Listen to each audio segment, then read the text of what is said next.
Soy el presidente del Colegio de Médicos de Valladolid, presidente de la Fundación para la Formación del Colegio de Médicos de Valladolid y junto con Rufino Álamo, presidente del Colegio de Veterinarios, somos los organizadores de esta jornada en la cual ha colaborado también la Consejería de Sanidad y hemos contado con el patrocinio de la farmacéutica Pfizer. Yo solamente les quiero agradecer a todos los asistentes de manera presencial que hayan venido ya aquí, a todos los asistentes telemáticos, pues también agradecerles que estén hoy con nosotros. Confío y estoy seguro que vamos a disfrutar y vamos a enriquecer nuestros conocimientos sobre un tema que es de candente actualidad, que es una única salud, One Health. Vamos a desarrollar a la parte de hoy, durante este día, en 3 mesas redondas y vamos a contar también con la excelente presencia de manera telemática, eso sí, de María Neira, que nos va a explicar las claves de una salud desde el punto de vista de la Organización Mundial de la Salud. No voy a robar más tiempo, voy a dar la palabra a don Sergio Rodríguez, director general de Pfizer.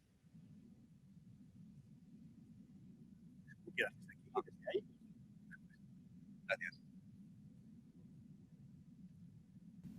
Consejero de Sanidad de Castilla y León, director de la universidad, presidentes de consejos generales de médicos y veterinarios, presidentes de colegios médicos y veterinarios también, señoras y señores, buenos días a todos. En primer lugar, estar con ustedes en esta mesa inaugural es realmente un honor, es una jornada interesante donde vamos a analizar, como se ha comentado al principio, la visión de One Health, de una salud única desde diferentes perspectivas. Un concepto de salud que aboga por trabajar de manera multidisciplinar, una visión de una salud integrada, como puede ser de otra forma. Ya no hay duda de que el medio ambiente, la salud animal y la salud humana están interconectadas. Cualquier amenaza, alguna de ellas, pone en riesgo todo el ecosistema. Por ello, es necesario trabajar de manera conjunta para prevenir, detectar y responder de manera eficaz a los desafíos en salud que surgen de este tema. El cambio climático, la contaminación del aire, la contaminación del agua, la exposición a productos químicos influyen directamente en la salud de las personas. Provocan infecciones respiratorias, enfermedades cardiovasculares, por poner algún ejemplo. De hecho, según la Organización Mundial de la Salud, las enfermedades no transmisibles, como los accidentes cerebrovasculares, el cáncer y las neumopatías crónicas, constituyen casi 2 terceras partes del total de muertes debidas a la insalubridad del medio ambiente. La Organización Mundial de la Salud también alertaba hace unos años de que el cambio climático causará unas 250.000 defunciones adicionales entre los años 2020 y 2050 si no hacemos nada. Por lo que todas estas cifras son sinceramente a tomar en consideración y es importante tratar de poner soluciones para evitar que estas estimaciones finalmente se conviertan en una realidad. Hay otro hecho que no podemos obviar, que son las consecuencias de la interrelación entre la salud animal y la salud humana. Las cifras hablan por sí solas. 6 de cada 10 casos de enfermedades infecciosas en humanos surgen de la transmisión animal, según el Centro Europeo de Control y Prevención de Enfermedades. Por tanto, es imprescindible dedicarle atención y recursos a la investigación de la salud animal para el desarrollo de fármacos y vacunas que no solo dan respuestas en este sector, que también es importante, sino que también redundarán en el beneficio para las personas. Hay otro aspecto crucial también en el abordaje de la salud única o One Health, y es el uso responsable de antibióticos, tanto en humanos como en animales. Los expertos aseguran que la resistencia a los antimicrobianos se ha convertido en una de las mayores amenazas de la salud mundial hoy día. Hay muchos factores que han acelerado esta resistencia en todo el mundo, entre ellos un uso excesivo e indebido de medicamentos tanto en seres humanos como en la ganadería y también en la agricultura. La Organización Mundial de la Salud, una vez más, estima que para el 2050 habrá más muertes relacionadas con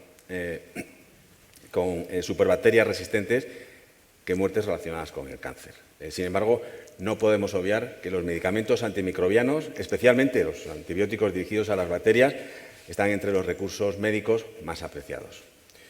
Precisamente por la necesidad de contar con nuevas opciones terapéuticas en este campo, ya se están tomando medidas por parte de todos los agentes de la salud para combatir el problema de las resistencias antimicrobianas y también desde la industria farmacéutica, pues nuestro sector tiene un papel muy relevante a la hora de reducir las resistencias antimicrobianas. Concretamente, desde Pfizer seguimos trabajando para intentar aportar soluciones a los desafíos que plantea esta visión de salud única de One Health.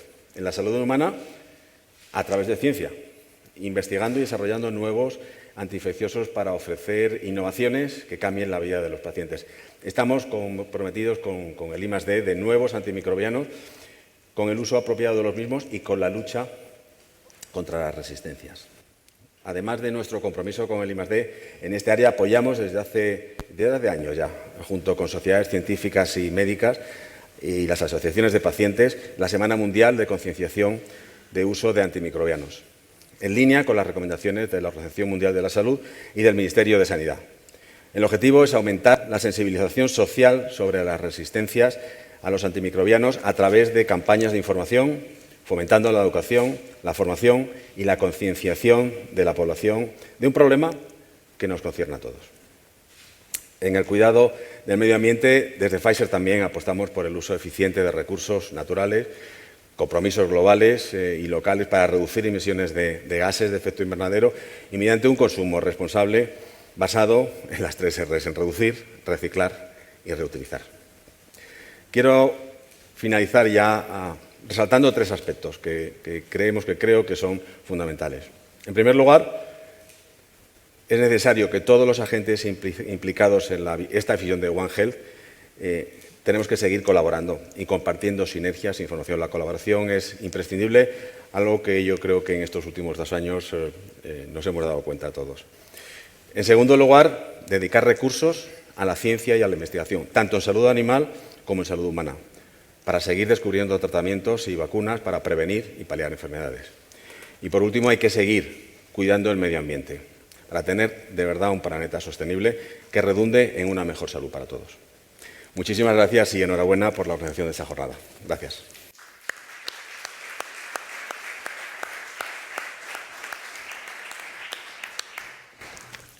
Muchas gracias, Sergio. A continuación, toma la palabra don Antonio Largo Cabrerizo, rector magnífico de la Universidad de Valladolid. Muchas gracias.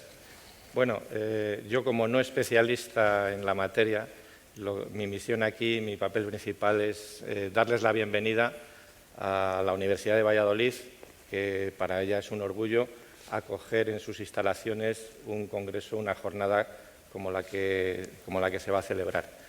Les doy la bienvenida, espero que sea fructífero el desarrollo de las jornadas y provechoso para todos ustedes.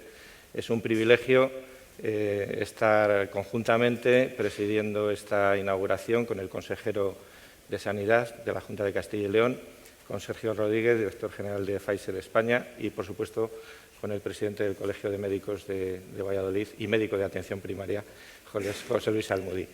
Desde nuestro punto de vista, desde el punto de vista de la universidad, hay 2 aspectos que nos preocupan enormemente. Uno es la formación de especialistas en materias sanitarias, en ciencias de la salud, y ahí colaboramos y tenemos intención de intensificar la colaboración con todos los agentes que intervienen, fundamentalmente la Consejería de Sanidad, la Consejería de Educación y, por supuesto, el Colegio de Médicos y todos los que intervienen en la formación de los profesionales de ciencias de la salud.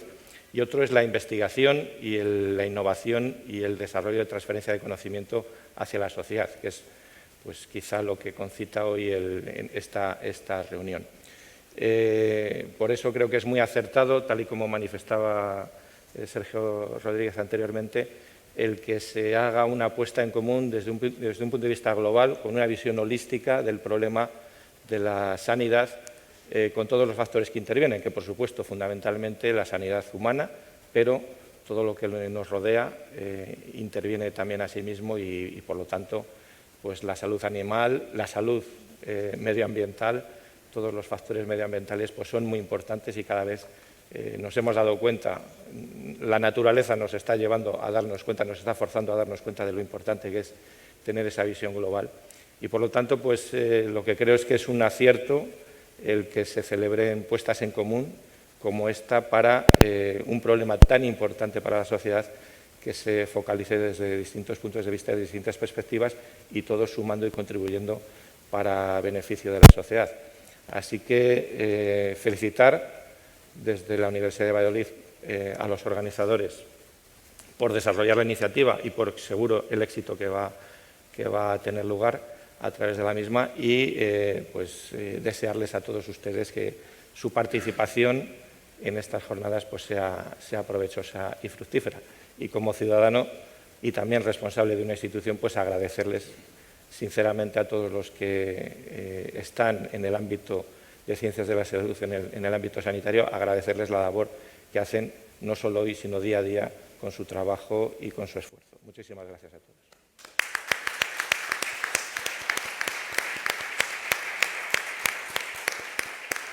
Muchas gracias, rector, de parte mía, pero también de parte de Rufino, el presidente del Colegio de del Colegio de Veterinarios de Valladolid.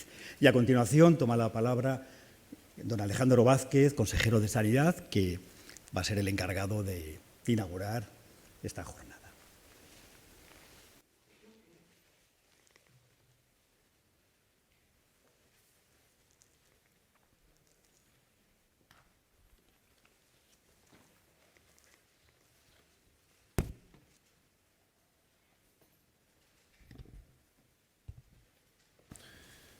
Excelentísimo y magnífico señor rector de la Universidad de Valladolid, señor presidente del Colegio de Médicos de Valladolid, señor presidente del Colegio de Veterinarios de Valladolid, señor director general de Pfizer en España, compañeras y compañeros, señoras y señores. Buenos días a todos. Quiero que mis primeras palabras sean para agradecer al Colegio de Médicos y al Colegio de Veterinarios de Valladolid, y en particular a sus presidentes, José Luis Almudí y Rufino Álamo, su invitación a participar en el acto inaugural de la jornada Una sola salud en todas las políticas, que me permite poder estar hoy aquí y compartir este acto con todos vosotros. Mi agradecimiento también, como no puede ser de otra manera, al rector de la Universidad de Valladolid, que una vez más nos acoge en su casa, y a la empresa patrocinadora Pfizer España, sin la cual no sería posible la realización de la jornada, o por lo menos sería difícil. Enhorabuena al comité organizador por el alto nivel de participación obtenido y por la configuración de un programa de gran interés, que pone el foco en problemas sanitarios de máxima actualidad y de indudable importancia, así como por el prestigio y calidad de sus ponentes y sus conferenciantes. Hoy tenemos la fortuna de contar con la presencia de la doctora Neira, directora general de Salud Pública y Medio Ambiente de la Organización Mundial de la Salud, institución promotora de la estrategia One Health, para impartir la conferencia inaugural de esta jornada. Y acorde a lo requerido precisamente por ese enfoque, basado en la colaboración intersectorial, profesional y multidisciplinar, también tendréis la oportunidad, tal y como refleja el programa, de que los presidentes de las organizaciones profesionales de médicos, veterinarios e ingenieros de montes presenten sus respectivas aportaciones a la estrategia Una sola salud. Las dos mesas redondas siguientes abordarán monográficamente el control de las pandemias y el de la resistencia antimicrobiana, con la intervención de reconocidos expertos desde una perspectiva multidisciplinar. Como sobradamente conocéis, el concepto One Health no es nuevo. Si bien los últimos 2 años en los que hemos tenido que afrontar la pandemia SARS-CoV-2 han sido determinantes para dejar patente su importancia. Se ha evidenciado que los cambios ambientales pueden favorecer el paso de patógenos de los animales hacia los humanos, y que los objetivos de salud no se obtienen solo desde el campo de la medicina, sino que es imprescindible proyectarlo con un enfoque holístico. Por lo tanto, hemos de abordarlos desde una perspectiva transversal, ya que requieren de respuestas coordinadas desde una colaboración multidisciplinar e intersectorial si realmente queremos proteger de una manera efectiva la salud pública. En los escasos años transcurridos del siglo XXI, lo ocurrido con las sucesivas alertas pandémicas no hacía presagiar que en esta ocasión pudiera ser diferente. Hemos de recordar el limitado alcance que tuvieron en nuestro medio el síndrome respiratorio agudo, SARS, la gripe aviar, la gripe A, el ébola o el síndrome respiratorio de Oriente Medio, MERS. Todas ellas potenciales amenazas para las que no se excluyeron los peores pronósticos y vaticinios que ocasionalmente determinaron elevar los niveles de alerta sanitaria. Era el tercer coronavirus que originaba preocupación internacional en las últimas 2 décadas, tras las causadas por SARS y MERS, y a la luz de las dimensiones adquiridas por la nueva enfermedad, en mayo de 2020 se anunció que la COVID-19 era caracterizada como pandemia. Su generalización, sin distingo de fronteras o clases, y sus graves consecuencias sanitarias son de todos conocidos. Igualmente lo son las no menos devastadoras consecuencias sociales y económicas que en conjunto nos han traído las penurias propias de acontecimientos semejantes a los vividos en siglos pasados. La pandemia por COVID-19 ha supuesto una crisis sanitaria global sin precedentes que ha afectado a todos los ámbitos de nuestra vida. La capacidad de respuesta ha supuesto una cura de humildad para las sociedades desarrolladas. La pandemia ha puesto ante nosotros las debilidades que nuestro sistema sanitario ya poseía y tiene que suponer una oportunidad para mejorarlas y reforzarlas. Ha servido para reafirmar la necesidad de contar con una sanidad de calidad, capaz de dar respuesta a este tipo de contingencias, tanto en la vertiente asistencial como en lo que compete a la salud pública, reforzando la importancia de la investigación y de la colaboración interprofesional. La COVID-19 no ha hecho más que demostrar la importancia de contar con servicios sanitarios modernos, eficientes y suficientemente dotados que permitan afrontar con éxito los retos que nos depara el futuro. En la lucha contra la COVID-19, los dispositivos de vigilancia epidemiológica han asumido un papel protagonista y fundamental para identificar la magnitud de la nueva enfermedad, su evolución y su tendencia, junto a la identificación de los contactos, el estudio de los infectados y las cuarentenas y los aislamientos, convirtiéndose en una de las principales aportaciones y herramientas de salud pública, participando decididamente en el desarrollo de sus principales funciones, la protección de la salud, la promoción de la salud y la prevención de la enfermedad. En este sentido, las medidas de salud pública, la vigilancia epidemiológica o la disponibilidad de una vacuna nos han permitido retomar la normalidad. Si bien es preciso mantenerse alerta y seguir observando las medidas que han contribuido decisivamente a que vayamos superando poco a poco la pandemia.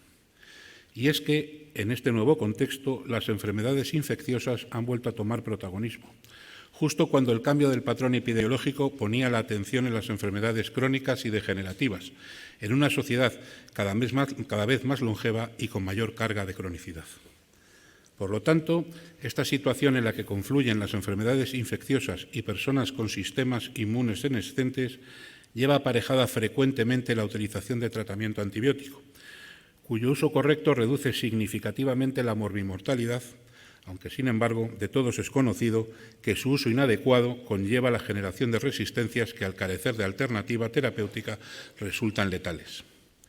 La resistencia a los antibióticos es un asunto de creciente interés, al haberse convertido en una de las mayores amenazas para la salud mundial y en un reto para la salud pública a nivel internacional, comprometiendo la consecución de los objetivos prioritarios del desarrollo humano. En la cumbre de la ONU, celebrada en septiembre de 2016, en su declaración política adquirimos el compromiso mundial de adoptar un enfoque amplio y coordinado para abordar las causas de la resistencia a los antimicrobianos en múltiples sectores, especialmente en la salud humana, en la salud animal y en la agricultura. 193 países se unieron a este compromiso. La Consejería de Sanidad de la Junta de Castilla y León ha logrado revertir la creciente tendencia de consumo de antibióticos para registrar una sostenida tendencia decreciente en su lucha frente a la resistencia a los antimicrobianos. La implicación de los profesionales, como siempre, ha sido decisiva. En la actualidad, más de 250 profesionales participan directamente en los programas de optimización de uso de los antimicrobianos, conocidos como PROA, en las áreas de atención primaria y en los centros hospitalarios, cubriendo, por lo tanto, toda la comunidad. Todo ello nos lleva a establecer como una prioridad trabajar en la prevención, porque no tengo la menor duda que el tratamiento más avanzado es el que no es necesario aplicar, la mejor medicina es la que no hay que prescribir y la enfermedad más leve es la que no llega a producirse. En este sentido, hoy día 13 de junio, Día Europeo de la Prevención del Cáncer de Piel, nos sirve de reflexión para pensar en la relación e interdependencia que se establece entre nuestra salud y el medio ambiente. Se estima que 1 de cada 10 españoles desarrollará cáncer de piel a lo largo de su vida. Por ello, la necesidad de recordar que con frecuencia sería evitable, o por lo menos se podría prevenir su aparición, en los casos relacionados con largas exposiciones a los rayos ultravioletas solares. Permítanme una última reflexión. Nos encontramos en un mundo en permanente cambio, motivado por el creciente conocimiento científico y los cambios tecnológicos, con una sociedad que aspira a mayores niveles de bienestar, con nuevas amenazas ocasionadas por nuestros estilos de vida, por el uso de los recursos y nuestra interacción en el medio. El nuevo escenario requiere de profesionales que mantengan actualizados sus conocimientos en sus áreas competenciales y que trabajen coordinadamente en dar respuesta a las nuevas y cambiantes necesidades sociales. No quiero extenderme más. Solo reiterar lo que manifesté en mi comparecencia ante la Comisión de Sanidad de las Cortes de Castilla y León para informar sobre las líneas programáticas de la Consejería de Sanidad en esta 11ª legislatura. Como decía Ortega y Gasset, toda realidad ignorada prepara su venganza. Y es evidente que todos hemos ignorado o quizá olvidado varias verdades. La primera, que no vivimos solos en el planeta. La segunda, que la salud de los seres humanos depende de la salud del resto de los seres vivos de la Tierra. La tercera, que las vacunas son el mayor avance científico de la humanidad. Y la cuarta, que un humilde virus puede paralizar el mundo.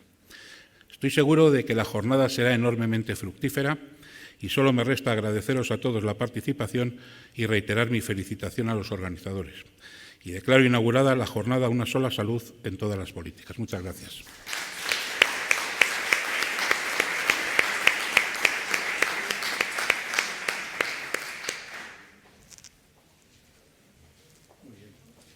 Bueno, pues muchas gracias, consejero, muchas gracias, rector, muchas gracias, director de Pfizer. Y no queda nada más que ponerse a trabajar y empezamos a continuación. Sonia, vas a presentar. Sonia Tamames, directora general de Salud Pública, hará la presentación de la doctora María Neira.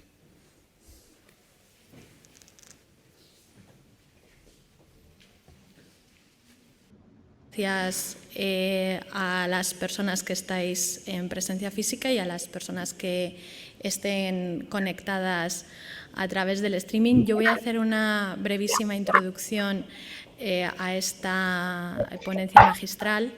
Es para mí un placer contar en el día de hoy con la doctora María Neira.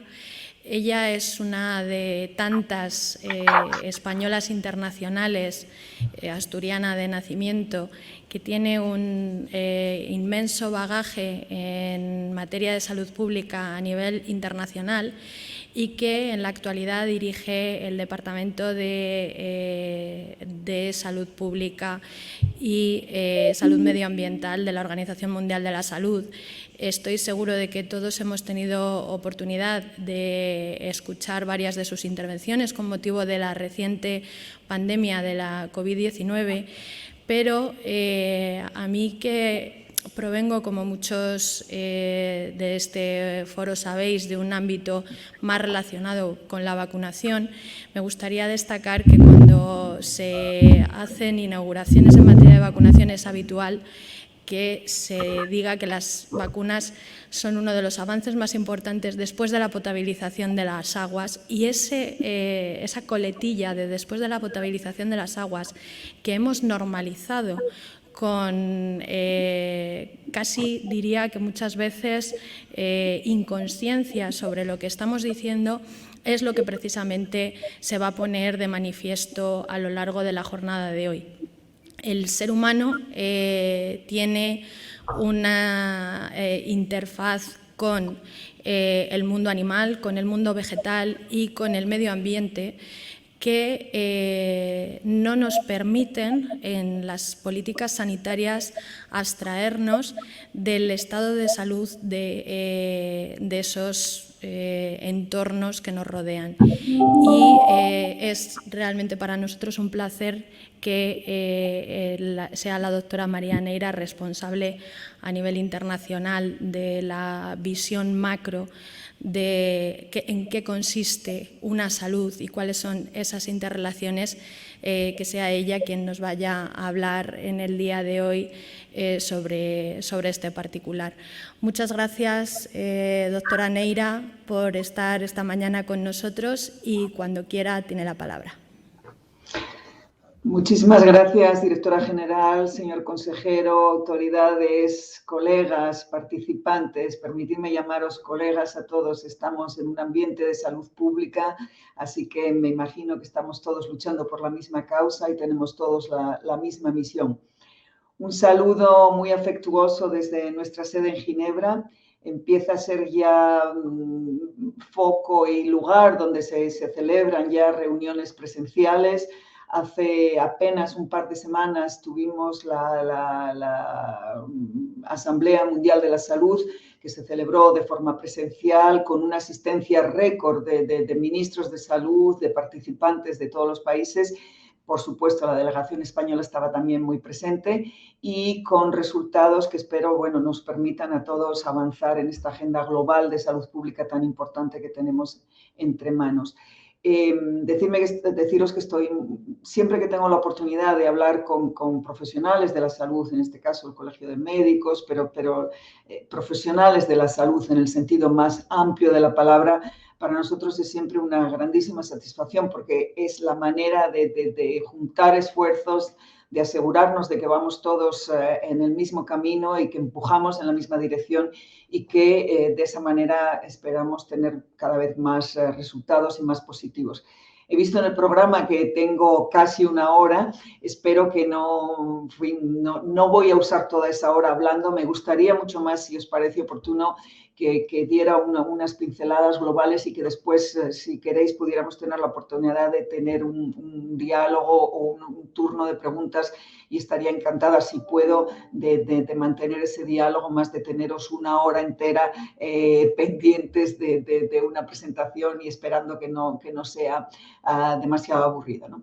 Como os decía, estamos empezando a ver lo que sería o lo que tendría que haber empezado ya a ser una recuperación verde y saludable después de esta sacudida tan volcánica que hemos tenido en los 2 últimos años y que todavía nos dejará secuelas, seguro, y todavía habrá otros signos que veremos poco a poco y que estamos todos pendientes también de ver si efectivamente sacaremos buenas lecciones, ganaremos en experiencia, en madurez y sobre todo en mantener la tan necesaria atención en prevenir, en asegurarnos de que vamos a las causas de las causas y que no nos perdemos simplemente en dedicar los fondos a lo que es muy necesario también, que sería la respuesta, pero que preparemos también de alguna manera el evitar que todo esto pase, el ir a las causas de las causas.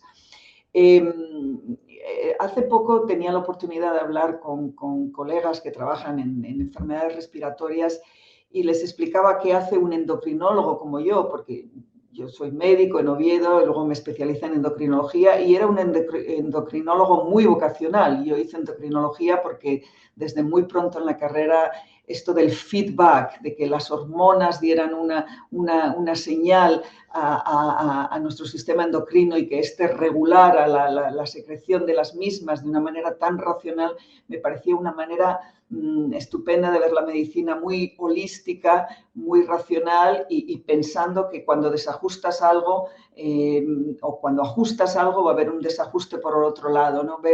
Es un mundo muy global el de la salud humana y hay que saber dónde empieza y qué teclas puedes mover para que tengas el mayor impacto posible en obtener esa salud para todos.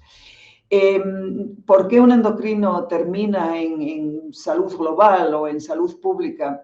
Cuando terminé de formarme, de especializarme en París, tuve la oportunidad de irme al terreno con Médicos Sin Fronteras.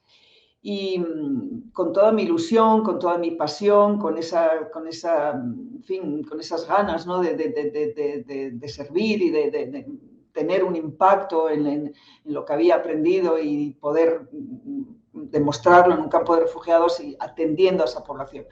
¿Qué pasó? Que empiezas a hacer un médico además con poquísimos recursos, por lo tanto te toca hacer cosas para las que ni siquiera te formaron, ¿no? En un hospital sofisticado a los médicos no te dejan hacer cirugía tan básica como lo que luego nos tocó hacer porque no había otro remedio.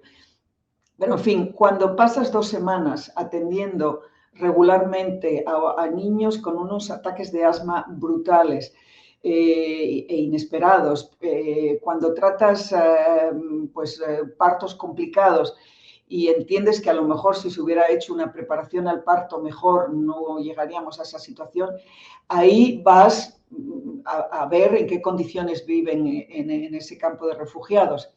Y ahí fue donde vi que en esas barracones donde estaban instalados desde hacía ya más de 8 años, por lo tanto eran campos de refugiados muy estables, seguían cocinando dentro de ese barracón de madera con un fuego abierto, con apenas un ventanuco que no permitía la ventilación apropiada y pasando la mayor parte del tiempo dentro, pues la mamá, la mujer de ese hogar, con el bebé también al lado todo el tiempo, inhalando esa combustión incompleta que resulta de ese fuego, pues en fin, esa manera de cocinar tan arcaica, ¿no? Y ahí es donde entiendes que, bueno, tratar el caso de asma es importantísimo, pero tienes que también intentar que ese caso de asma pues no ocurra con esa frecuencia y que las condiciones para que se produzca pues no estén presentes.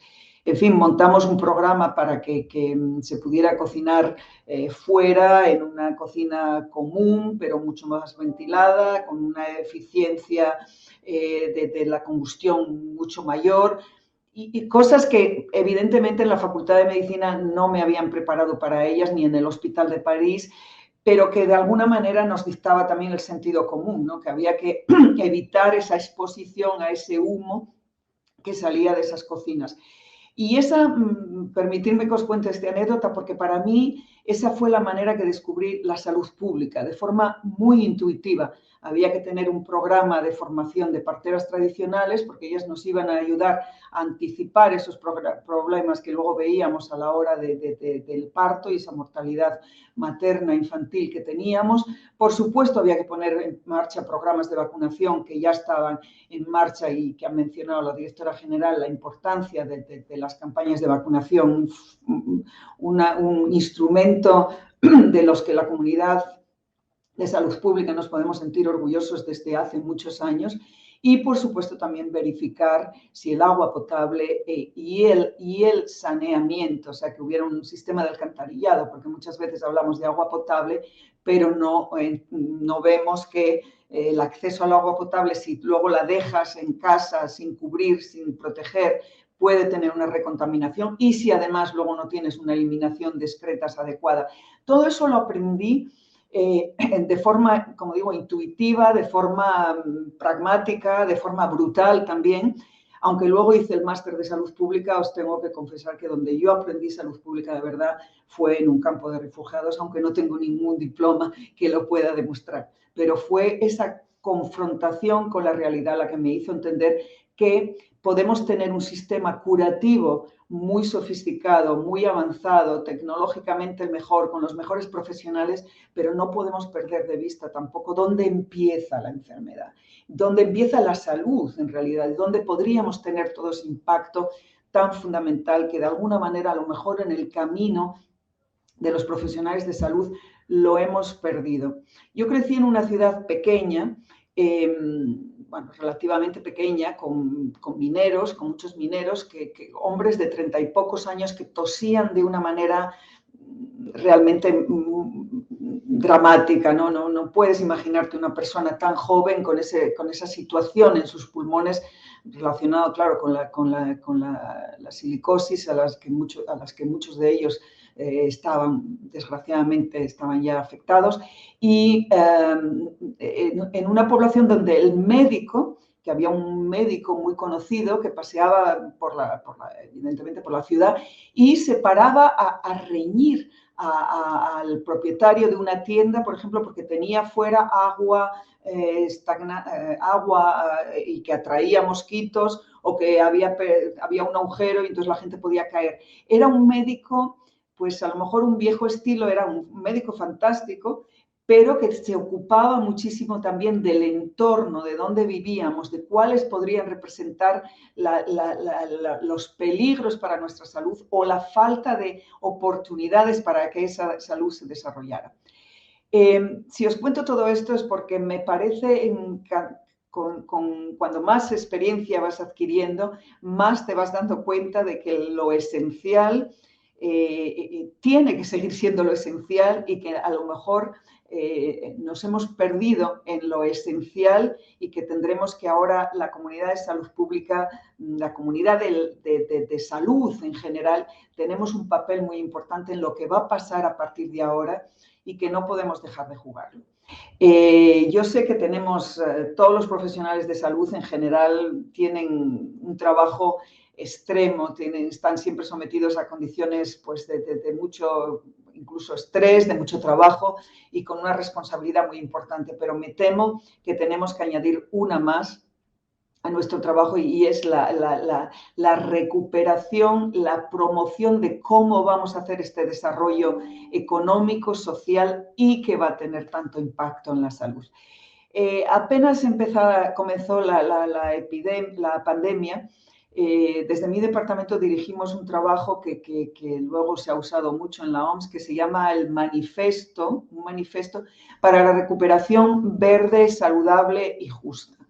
Y en ese manifiesto, que os invito, si os apetece, a verlo online, que es muy sencillo, apenas ponéis la palabra manifiesto o OMS, lo encontraréis, son 6 prescripciones.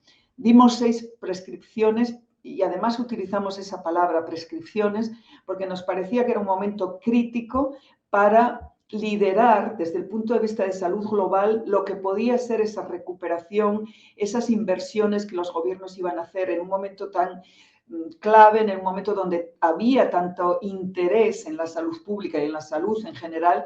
Queríamos que asegurarnos de que todas las decisiones que se fueran a tomar primero para evitar que esto volviera a suceder y segundo para recuperarnos y no caer en los mismos errores, pues que fueran en esa buena dirección. Y esas 6 prescripciones, si las vais a ver, veréis que son, casi me atrevo a decir, de sentido común. Son prescripciones tan básicas que yo creo que tendrían que haber estado incorporadas en cualquier momento, en cualquier mesa de cualquier gobierno o de cualquier consejero o de cualquier autonomía, si es en el caso de España, o de cualquier hospital o de cualquier médico en su consulta privada de todos los días. 6 prescripciones sencillísimas. La primera es que tenemos que dejar de pelear con la naturaleza, con los ecosistemas, con el medio ambiente. De alguna manera nos hemos lanzado como sociedad un poco depredadores que somos a deforestar de una manera muy agresiva y ahí vienen algunas de las respuestas de por qué hoy estamos en esta situación con esa barrera que se ha roto de protección entre la salud humana y la salud animal, de donde empieza ese concepto de One Health, que no es nuevo, es un concepto muy antiguo, pero que ahora estamos intentando relanzar porque tiene toda esa lógica, tiene todo ese sentido común que de alguna manera a lo mejor pues nos hemos olvidado de él, ¿no?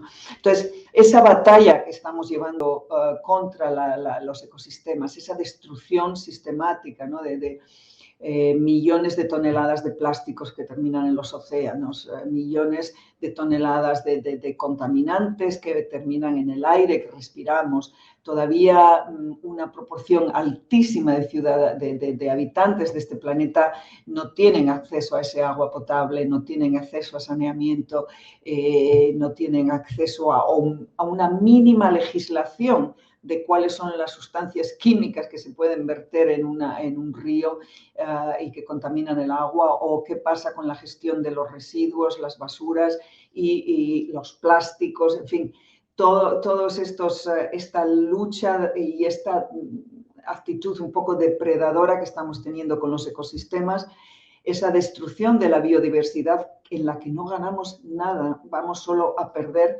El planeta existe desde hace muchísimos más años, millones de años de que el ser humano, y por lo tanto el planeta va a sobrevivir.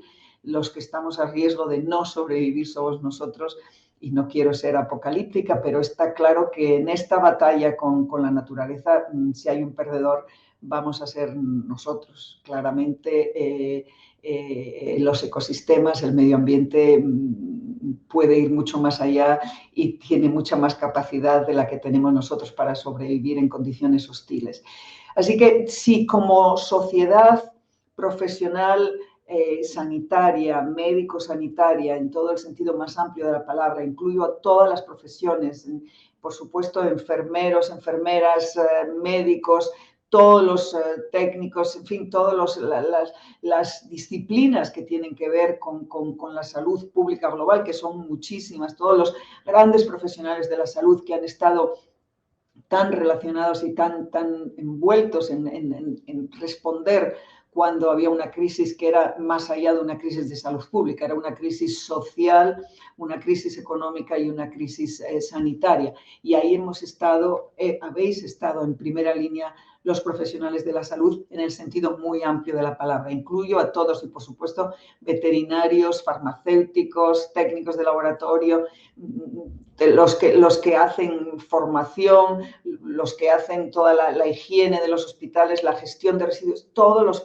profesionales de la salud tenéis un rol fundamental que jugar en todo esto, en pasar ese mensaje de que no podemos destruir los ecosistemas, que eso no es bueno para la salud.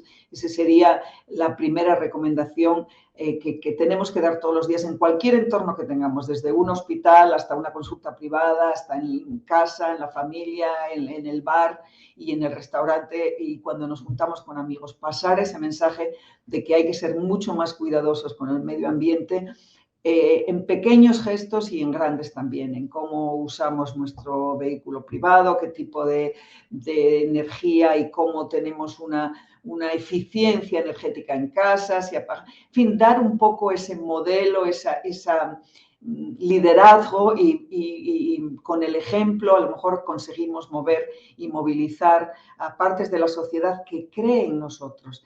Hemos hecho una encuesta muy recientemente un par de años ya, en la OMS, en la que preguntábamos a la sociedad quiénes son esas figuras que representan mayor credibilidad para ellos. Y las batas blancas siguen teniendo una credibilidad altísima. No os voy a decir quién está el último en la fila de credibilidad, lo podéis averiguar mirando las encuestas, no quiero generar ningún anticuerpo, pero lo positivo es que la profesión sanitaria sigue estando en primera línea y el más alto en el ranking en cuanto a credibilidad para la sociedad. Y es por eso que tenemos esta responsabilidad añadida de movilizar a nuestras sociedades, a nuestro entorno y dar pequeños ejemplos todos los días de cómo se puede ir en bicicleta, se puede caminar, obviamente no fumar, bueno, eso ya para qué vamos a hablar de ello. Hemos visto recientemente el impacto que además de los 8 millones de muertos tiene el tabaco, el impacto que tiene en el medio ambiente y que genera 84 millones de toneladas de CO2 al año, aparte de dejarnos esos regalitos de esos filtros del tabaco, esas colillas que van a quedar en el medio ambiente y en las playas por años y años y años. O sea que ahí tenemos también otra causa más. En fin, esa era la prescripción número 1. La prescripción número 2, eso ya va más bien a las agencias de cooperación, a los que tienen decisiones que tomar en cuanto a destino de fondos, de recursos financieros, que sería resolver de una vez ese problema global que tenemos de que todavía haya más de un 50% de la población que cocina como en la prehistoria, o sea, con un fuego abierto y echar ahí lo que tengas, pues leña si hay, con lo cual deforestación o carbón vegetal o excrementos secos de animales, lo que sea, cocinar y calentarse la casa y tener un poco de luz por la noche como si estuviéramos todavía en la prehistoria. Y eso significa, aparte de un problema social horrible e inaceptable, pero significa también una contribución enorme a la contaminación del aire dentro de los hogares, con la consecuente millones de muertos que tenemos todos los años por contaminación del aire. O sea que resolver esos pilares básicos de la salud que todavía no están resueltos en muchos lugares del mundo, de acceso al agua potable, a energía mínimo de electricidad, por lo menos en los centros sanitarios alrededor del mundo, os va a parecer increíble, pero más del 30% de los centros sanitarios en África subsahariana no tienen electricidad, con lo cual no puedes tener un frigorífico con una vacuna o un mínimo de higiene para desinfectar o para hacer un pequeño gesto quirúrgico, no tienes electricidad. Con lo cual, eso creo que es inaceptable y hay que destinar esos fondos para resolver de una vez ese de alguna manera, hueco tremendo, esa separación, esa barrera tan importante que tenemos. Hasta que no haya ese mínimo de servicios básicos, creo que va a ser muy, muy difícil obtener una salud global para todos. La tercera prescripción tiene que ver con la energía.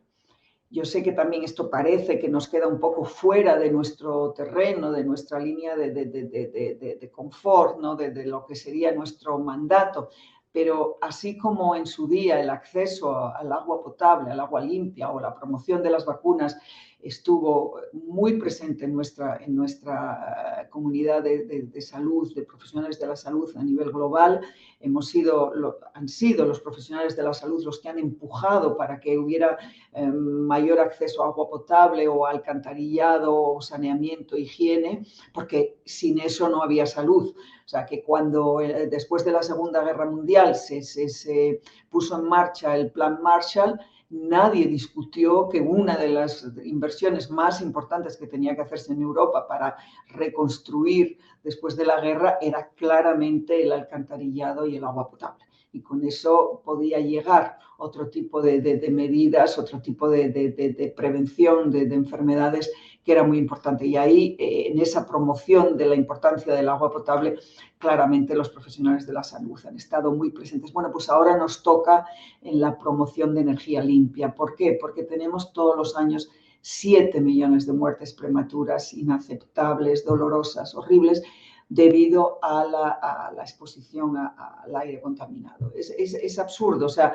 si hay algo que es básico para proteger la salud es acceso al agua, acceso a los alimentos y que puedas respirar un aire que no te mate. Ya no digo un aire pues, como el que tenemos a lo mejor la suerte de respirar aquí en las montañas o que seguramente también tenéis ahí la posibilidad de respirar, pero un aire que por lo menos no te mate. Y en el momento, el aire que respiramos a nivel mundial nos está matando. Además de esos 7 millones de muertos, pues claramente toda la enfermedad crónica que va asociada a eso. Y cuando los países dicen en la COP, en las negociaciones de cambio climático, que hay que emplear muchos recursos para luchar contra el cambio climático, hay que poner en esa ecuación un elemento muy importante. El sistema de salud ya está pagando eso 3 veces más.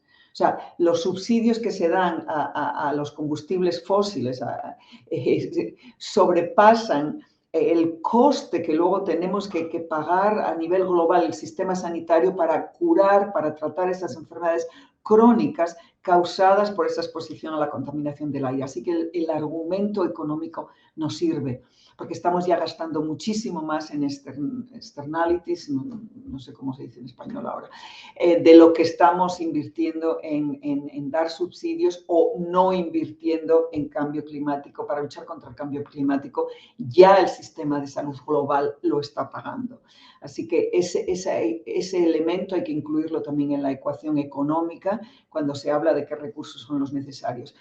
Acceso a energía limpia, renovable, no contaminante, que cada país decida cuál, cómo, pero que tengamos en cuenta el argumento salud. Si seguimos quemando combustibles fósiles, eso va a resultar en una contaminación y esa contaminación va a terminar en nuestros pulmones. Así de sencillo. Por eso la profesión sanitaria tiene mucho que decir en esto de la transición energética, porque está claramente relacionada con nuestra salud. Las decisiones que se tomen para promover un acceso rápido y de forma ambiciosa a una energía limpia, no contaminante, son las decisiones que van a tener un impacto muy positivo en la salud de nuestros ciudadanos. Y si no se toman, si seguimos posponiendo y seguimos quemando combustibles fósiles, en lugar de hacer una transformación, una transición rápida a energías limpias, energías renovables, que además nos las podemos permitir y tendríamos que tenerlas en marcha desde hace tiempo, eso va a tener una repercusión muy negativa. Sabéis que todavía en Europa hay 400.000 muertos cada año debido a la exposición al aire contaminado y peor, bueno, peor, no hay nada peor que esos 400.000 muertos, pero quiero decir, además, la calidad de vida de años, millones de años de calidad de vida perdidos por esas personas que tienen enfermedades crónicas y que además, evidentemente, si queremos añadir el factor coste, eso cuesta también mucho el sistema sanitario y se podría evitar, y a lo mejor es el argumento económico el que puede hacer que movamos más rápido y con más ambición esa parte. La prescripción número 4 tiene que ver con las ciudades y ahí también es otra transición que nosotros tenemos que liderar. Sí, ya sé que es pedir demasiado al sector salud, pero va a ser una batalla entusiasmante y con muchas satisfacciones para los profesionales sanitarios.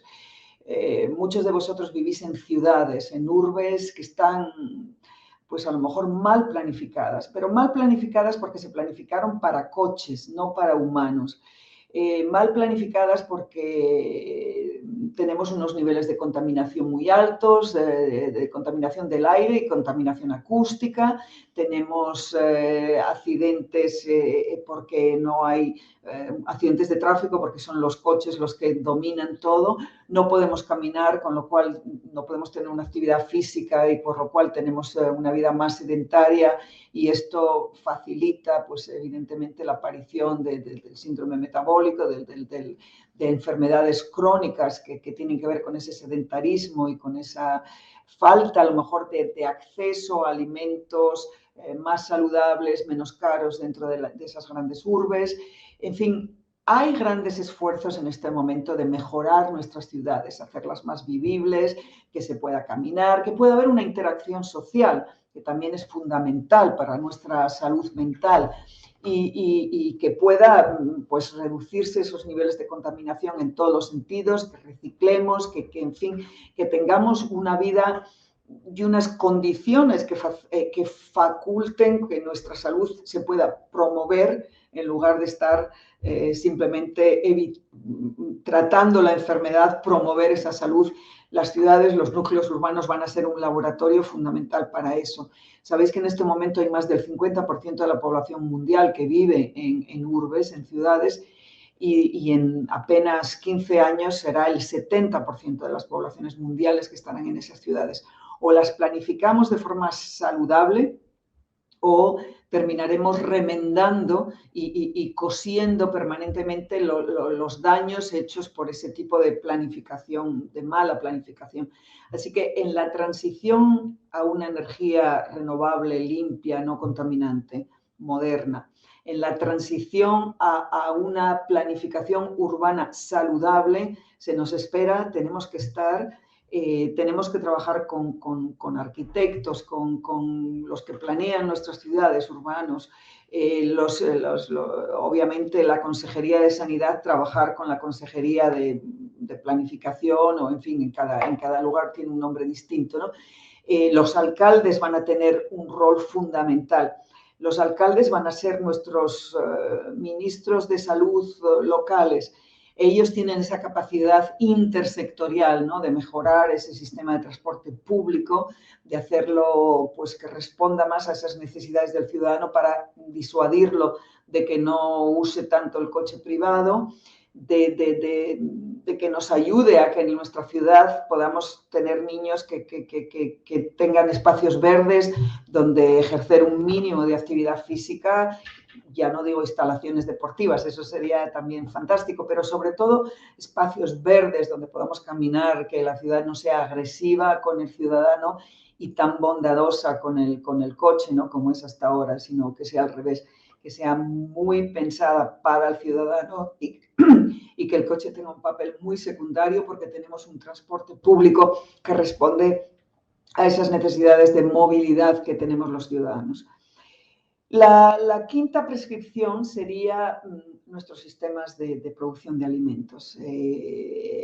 También un cambio, una transición fundamental que tenemos que realizar. Es absurdo lo que está pasando en este momento, que el 30% de la población de alimentos se va a la basura. A nivel global, 30% de la producción de alimentos termina en la basura, con lo que eso acarrea, pues, de no alimentar a esa población que se podría beneficiar de esos alimentos, pero lo que acarrea también en gasto económico, pero en gasto ambiental, todo el impacto ambiental que todo eso va a tener. La producción de alimentos en total, la cadena entera, representa un 30% de contribución a las emisiones de gases a efecto sierra. Pero sobre todo porque hay una mala planificación, un uso intensivo de pesticidas o de fertilizantes para que una tierra produzca ese año un cierto tipo de alimentos, el año siguiente ni siquiera va a poder producir nada, una deforestación muy agresiva también, un absurdo intercambio de productos alimenticios, y ya no solo comer cerezas en esta parte del hemisferio cuando no tocaría y vienen del otro, no solo eso, sino a veces ingredientes que se transportan al otro lado del mundo para añadirlos a una confección que luego va a volver de este lado del mundo. Tiene que haber un uso, una planificación mucho más estratégica de la producción de alimentos y del consumo, del reciclado, del empaquetado de esos alimentos, y sobre todo qué podemos hacer a nivel local, porque claro, estos son temas que a lo mejor requieren una planificación más global, pero a nivel local podemos también tener una influencia en el tipo de alimentos que vamos a consumir según la estación, según la época del año, que se consuman productos frescos, productos de temporada, que no hayan viajado, todo eso, y que podamos transmitir esas ideas de una alimentación más saludable a nuestros ciudadanos en todas nuestras intervenciones, desde la consulta, el hospital, que podamos también dar recomendaciones sobre alimentación. Y bueno, y si además en los hospitales, en los centros de salud o en las consejerías de sanidad, pues hay un día a la semana vegetariano, por ejemplo, o retirar, por supuesto, plásticos, que seguro que ya lo tenéis en marcha, retirar ese empaquetado, esas botellas de plástico, el consumo de alimentos de temporada, seguro que ya lo tenéis. Y que además, si trabajáis pues con la gastronomía y las grandes cocineras y chefs que tenemos en nuestro país, seguro que se puede hacer esa promoción de una alimentación saludable, sostenible, pero además también socialmente pues lúdica, ¿no? No queremos que nadie ahora considere el comer como medicarse. Tiene que tener un aspecto gastronómico agradable, placentero, y por supuesto darle toda la parte cultural y social tan importante que tiene la alimentación en general, pero en nuestro país me atrevo a decir que con interés particular. Pero sí que tenemos que tener esa responsabilidad de, a veces, recomendar una alimentación saludable es difícil, porque los grupos más vulnerables desde el punto de vista económico son los que tienen más tendencia a consumir alimentos procesados, alimentos que no son saludables, pero por una razón muy sencilla, porque son mucho más baratos, son mucho más asequibles en muchos casos. Pero hay que encontrar la fórmula de que esa fruta de temporada fresca esté más presente, que esas verduras, hortalizas estén también mucho más presentes, y creo que nuestra palabra, nuestra voz también en este tiene mucha importancia.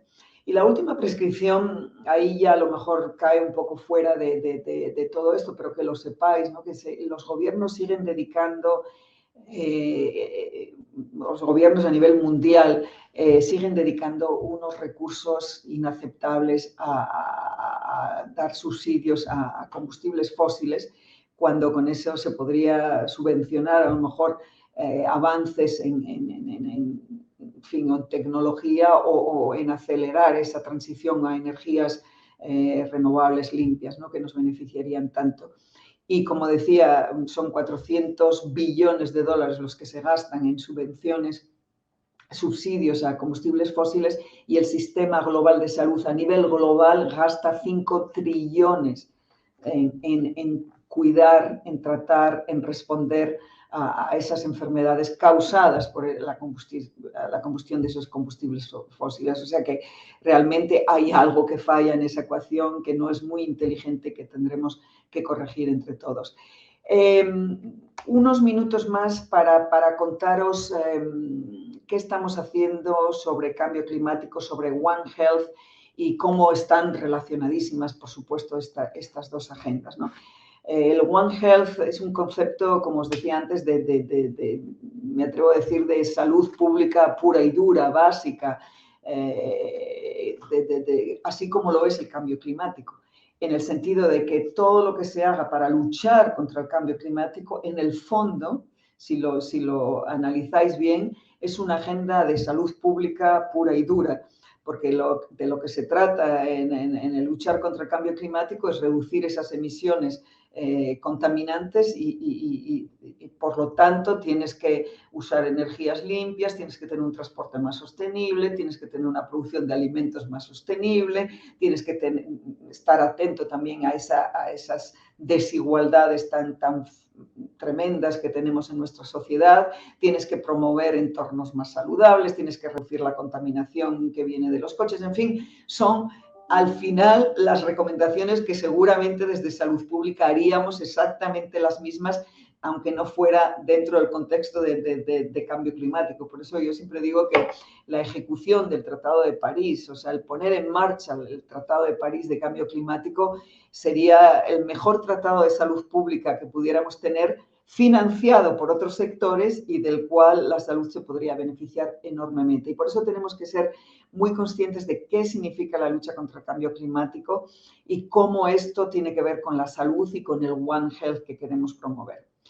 Ese triángulo del One Health, esa salud humana, salud animal, salud ambiental, tiene que estar presente, no sé, me atrevería a decir, en todos nuestros despachos, en todas nuestras mesas, tener esa visualización de ese triángulo de forma permanente, ¿no?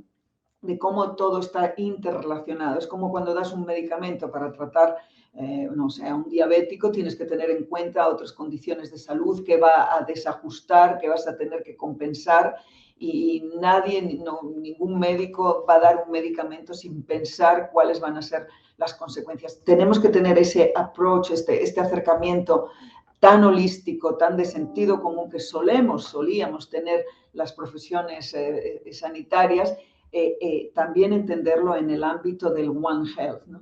Necesitamos que los veterinarios, los que trabajan en enfermedades zoonóticas, los que trabajamos en salud ambiental, los que trabajamos en salud humana, todo tenga esa relación y podamos aprovechar las oportunidades que tenemos en este momento, aunque los desafíos también son muchos. Por eso a la cumbre de cambio climático de Glasgow el año pasado, como todos los años, estábamos presentes llevando el argumento salud para más acción en cambio climático. Y ese argumento salud significa pues, las 6 prescripciones que os contaba antes, cómo la comunidad de salud pública cada vez tiene que hacer más advocacy, más sensibilizar mucho más a nuestros ciudadanos, unirnos mucho más para expresar que esto es un tema de salud. Y uno de los acuerdos de salud que se tomaron en Glasgow el año pasado en la conferencia de cambio climático, en la COP26, y este año iremos a la COP27 con él, es cómo nuestros sistemas sanitarios pueden también contribuir a disminuir nuestra huella de carbono. Ahora el 27 de junio lanzaremos globalmente esta plataforma la llamamos para simplificar, decarbonizar el sistema de salud. Sabéis que globalmente el sistema sanitario contribuye en un 7% a las emisiones de gases de CO2, con lo cual podemos también liderar con el ejemplo, podemos también demostrar que en nuestros hospitales, en nuestros centros de salud, en nuestras consejerías, en fin, donde trabajamos, en nuestros entornos podemos reducir nuestras emisiones.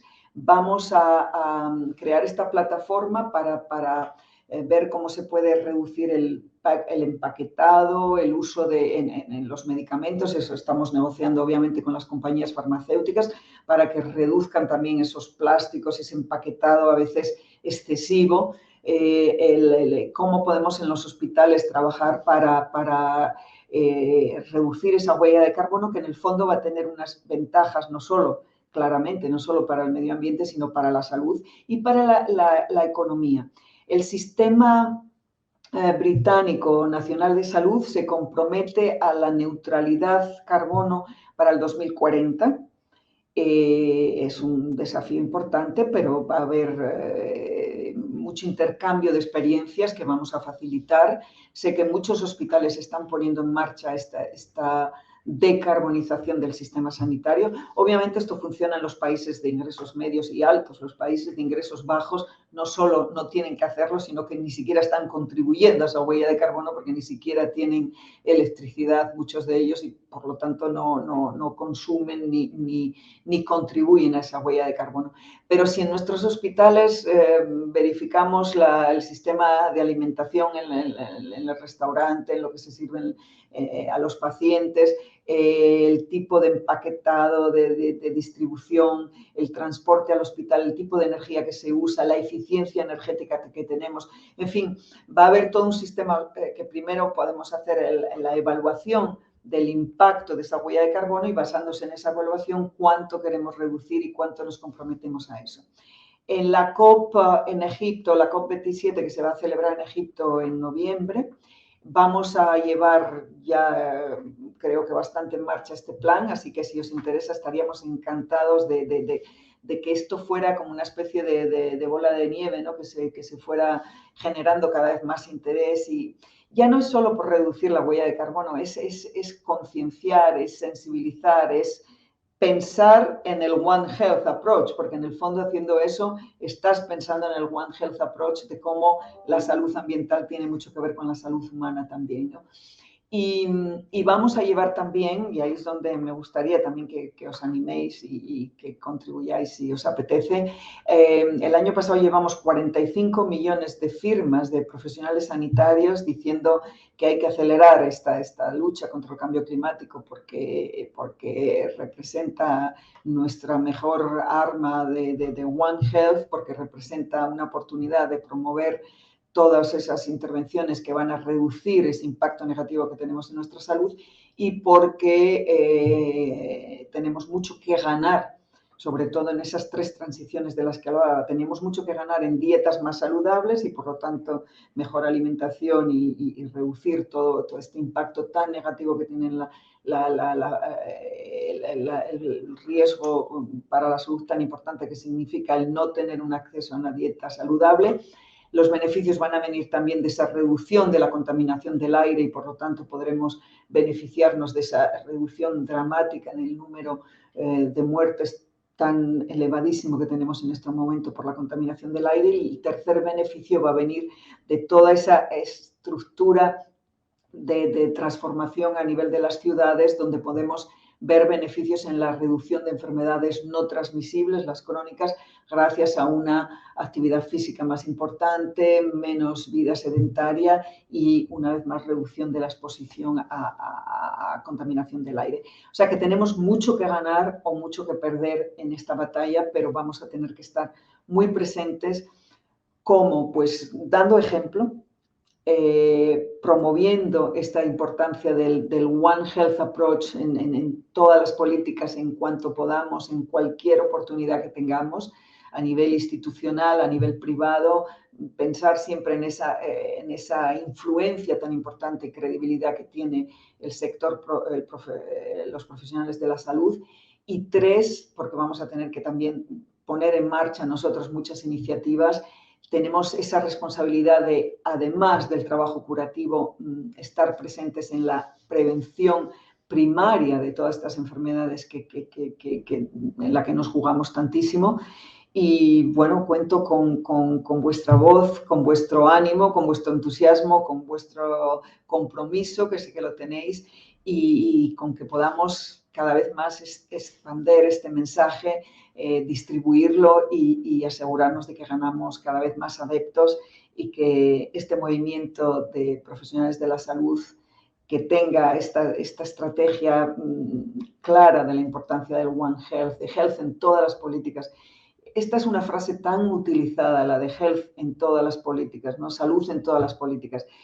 ¿Cuánto hemos luchado por algo así? ¿Cuántas veces lo hemos repetido? ¿Qué significaría? Sería que todos los ministros de cualquier gobierno alrededor del mundo, en cualquier intervención que hicieran, tuvieran que demostrar cuál sería el impacto en la salud de la población que tuviera cualquier intervención que va a tener, desde el ministro de Finanzas hasta el ministro de Industria, el ministro de Energía, de Ambiente, de Salud, de Agricultura, en fin, sería de la manera más, digamos, lógica, casi de sistema endocrino, que tendría que tener cualquier país, cualquier gobierno en avanzar en este sentido.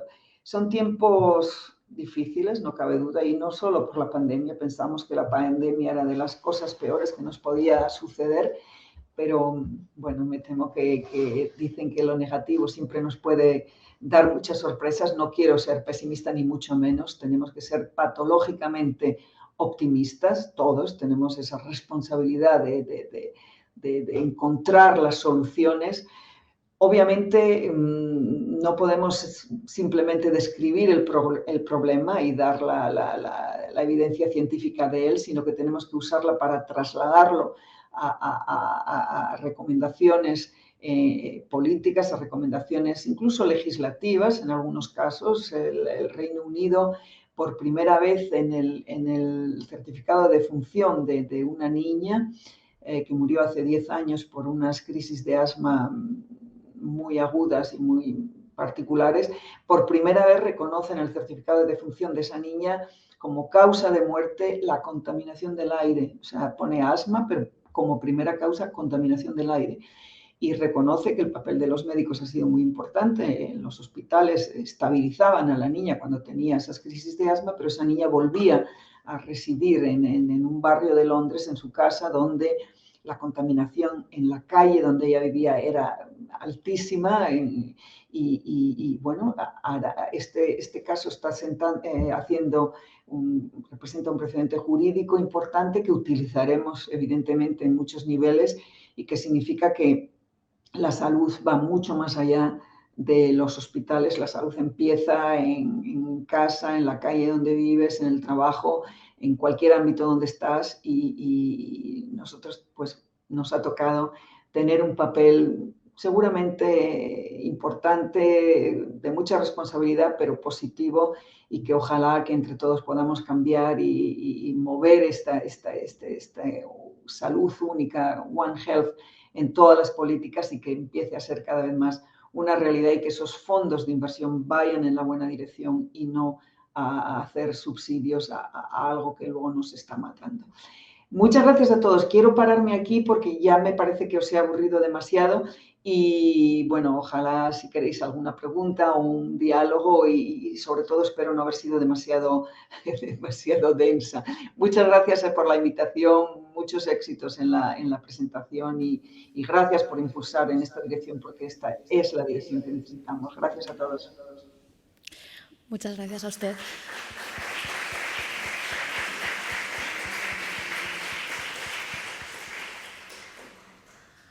Bueno, aunque no estaba previsto, la idea era una charla magistral, yo creo que no debemos perder la oportunidad de que si alguien así lo desea pueda trasladarle a la doctora Neira alguna pregunta. No sé si hay alguna en el público que está aquí presente o tenemos alguna. Sí,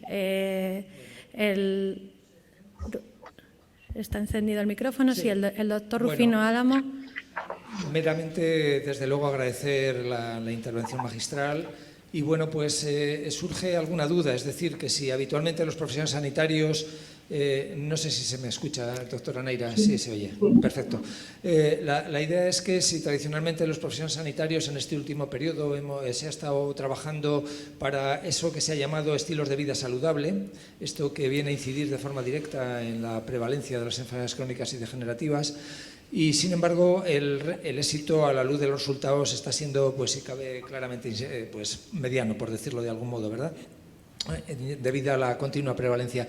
Entonces la pregunta sería, ¿existe alguna guía evaluada que permita a los profesionales iniciarse en este nuevo ámbito de trabajo que sería las energías limpias, la alimentación, los entornos, cuestiones que sin duda son, es verdad que seguramente que tienen mucho que ver con aquellas medidas que permitieron salir de la Edad Media, ¿verdad?, pero que ahora tenemos que volver a retomar en un contexto en el cual la industria pues tiene otros intereses y están siendo pues muy perspicaces a la hora de conseguir el favor de la población.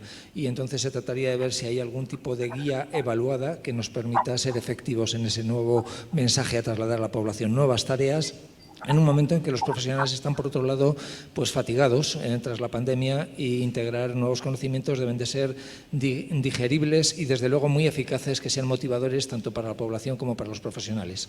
Ese sería el tema. Bien, pues, todo, gracias, doctor Rufino, si te puedo llamar así, María. Por supuesto, la reflexión que has hecho es correcta y la comparto.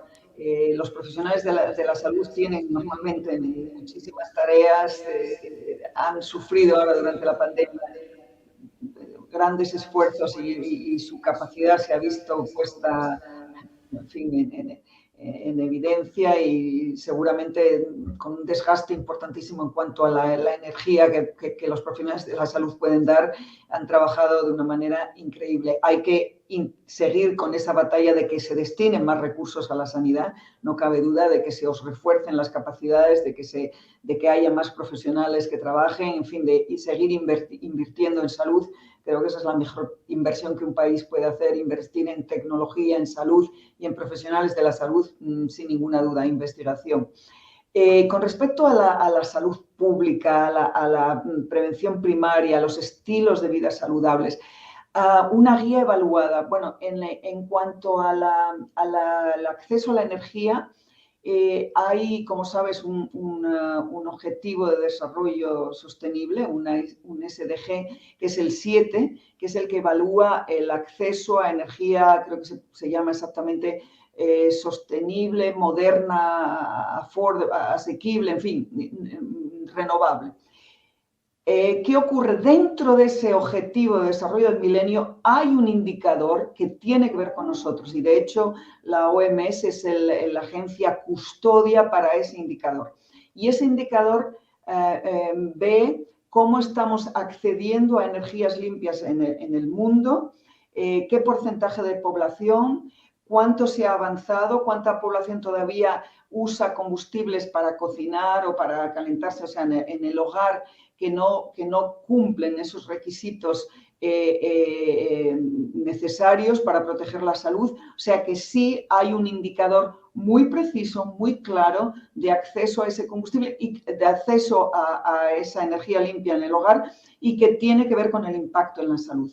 En el Objetivo de Desarrollo número 11, que es el de núcleos urbanos, también hay otro indicador que tiene que ver con la salud. Uno puede hablar de desarrollo urbano, pero si no mides el impacto en la salud. Y ese indicador que tenemos es prevalencia de enfermedades que son causadas por la exposición al cambio climático. Con lo cual, efectivamente, es muy interesante que sí que tenemos una guía evaluada para ciertos indicadores que en principio parecerían fuera del sistema sanitario, pero que son fundamentales.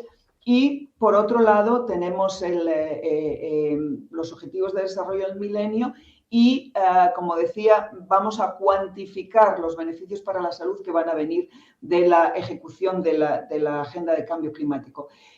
Seguramente tu pregunta podría ir más allá. Me gustaría, a lo mejor podemos en bilateral, hay muchas intervenciones que, si consultas nuestra página web, verás resultados de todo eso y respuestas a tu pregunta. Hay concretamente un compendio de salud ambiental que contiene 500 intervenciones ya validadas desde el punto de vista de evidencia científica, y que creo que todos podríamos avanzar en ese sentido.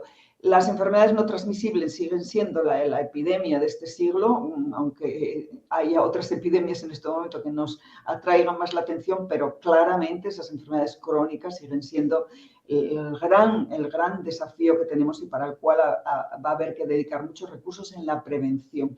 Alimentación, vida más activa y todos estos factores de riesgo que tienen tanto que ver con eso. O sea, muchos documentos que podría estar hablándote aquí mucho rato, pero desde luego la voz de los profesionales de la salud, si os unís a esto del cambio climático, tenemos un grupo de salud ambiental y de salud y ambiente que podríamos incorporaros formalmente a este grupo y ahí se discuten muchas de estas iniciativas. Muchas gracias. No sé si hay alguna... Sí.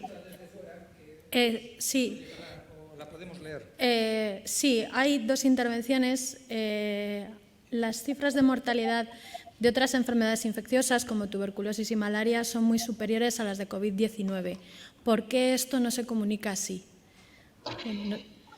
Bueno, en comunicación en salud pública creo que tenemos que ser muy cuidadosos con los mensajes. O sea, efectivamente, si pones junto tuberculosis, malaria y VIH, cierto que las cifras de mortalidad siguen siendo más altas que las del COVID-19. O simplemente el factor de riesgo del que hablaba antes, la contaminación del aire, mata todos los años 7 millones de personas, todos los años. Con lo cual quiere decir que en 2 años de pandemia ha habido 14 millones de muertos por contaminación del aire. La falta de agua potable también tiene una... En fin, en el mundo mueren todos los años 57 millones de personas, ¿no? De esos, el tabaco mata 8 millones. O sea, la comunicación no se trata de competir quién es el mayor asesino en nuestra salud, sino evidentemente una pandemia, una epidemia va a requerir una respuesta rápida, se supone que corta en el tiempo, se supone, mientras que las enfermedades crónicas requieren un acercamiento diferente. En el caso de las infecciosas como la malaria o la tuberculosis, creemos que estamos empezando a ver lo que podría ser una disminución, si me atrevo a decir, que podría llegar pues, con la malaria, con la vacuna de malaria o con intervenciones a tuberculosis que, bueno, en fin, siguen representando una mortalidad importante. Son muchas batallas en salud pública y todas requieren la atención. O sea, no se trata de comunicar quién más o menos, sino en el momento agudo y cuáles son los tipos de intervenciones que podemos poner en marcha y que tengan más impacto para todas. Por ejemplo, esas intervenciones que yo describía podrían tener un impacto enorme, esas 6 prescripciones, en las infecciosas, porque con el acceso al agua potable disminuiríamos todas estas enfermedades diarreicas que siguen representando una mortalidad alta y, por supuesto, malaria también tiene que ver con esa deforestación, con esa agresión al medio ambiente, también tendríamos un impacto enorme en malaria, tuberculosis también, porque la gente vive hacinada, porque hay una pobreza y una malnutrición que tiene mucho que ver como factor de riesgo a esas enfermedades, en fin. Si ponemos en marcha un bloque importante de medidas de prevención primaria, tanto las crónicas como las infecciosas se podrían ver beneficiadas. Para nosotros en salud pública aquí es muy difícil esa competición, todas requieren una atención importante y es cierto que en fin, en cuanto a mortalidad, tenemos desgraciadamente muchos millones de muertes todos los años y un porcentaje muy alto, más del 25%, se podrían evitar. Bueno, pues aunque podríamos pasarnos toda la mañana, yo creo que vamos a dar paso a la última pregunta. El doctor José Luis Almudí, adelante. Hola, doctora Neira, muchísimas gracias por su intervención. Es un lujo contar con usted. Quería hacer una pregunta. Estamos en un contexto de crisis económica y de crisis energética, que es más que obvio. ¿Cree posible en este momento que se puedan implementar acuerdos gubernamentales para desincentivar la producción de energía eléctrica o de otro tipo de energías a partir de combustibles fósiles? Bueno, yo creo que la guerra en Ucrania nos ha puesto precisamente en la necesidad de acelerar esa transición, ¿no? Ya teníamos muchas razones para hacerla y razones del índole de salud pública, de índole sanitaria muy importantes. Yo vengo de una zona donde crecí en Asturias, en la zona minera, donde, en fin, como le decía, se extraía carbón, ¿no? Y se pensaba que nuestro desarrollo económico estaba intrínsecamente ligado a esa extracción de carbón y que nunca podríamos, si queríamos seguir avanzando económicamente, deshacernos, ¿no?, de eso. Bueno, hay que hacer una transición inteligente, por supuesto, en el momento adecuado, por supuesto, y teniendo en cuenta también esas desigualdades de las que hablábamos. No podemos penalizar en una transición a los sectores más vulnerables de la población, pero por eso se llama una transición estratégica, inteligente, holística y, por supuesto, centrada en proteger la salud, que de todas maneras está también generando, como decía, un coste económico muy importante. Yo creo que sí, que ahora más que nunca, y irónicamente, la guerra nos ha forzado de alguna manera a acelerar esa transición y se ha visto que también, además de los problemas económicos, de salud y de medio ambiente que supone, también puede crear conflictos. O sea que sí, creo que en este momento de crisis también se pueden hacer esas transiciones, incluso más porque va a beneficiar a la generación de empleo, que es fundamental, pero empleos sostenibles, empleos verdes, y a la generación de una economía más sostenible y, por supuesto, a proteger la salud y reducir ese gasto que ya está yendo a donde no tendría que ir. Yo creo que parecía mucho una hora, pero prácticamente se nos ha quedado corta. Ha sido un enorme placer contar con su visión de esta One Health, una salud en todas las políticas, que una persona de mi confianza me decía, ese subtítulo no va ahí, no es eso, pero creo que me ha satisfecho que sigamos entendiendo que es verdad que ese salto de una salud en todas las políticas no hemos sido capaces todavía de darlo desde la salud pública. Y muchísimas gracias, doctora Neira. Ha sido un verdadero placer contar con usted para esta primera intervención. Y vamos a dar paso a la siguiente mesa. Muchas gracias. Gracias a ustedes. Chao. Hasta luego. Gracias por la invitación.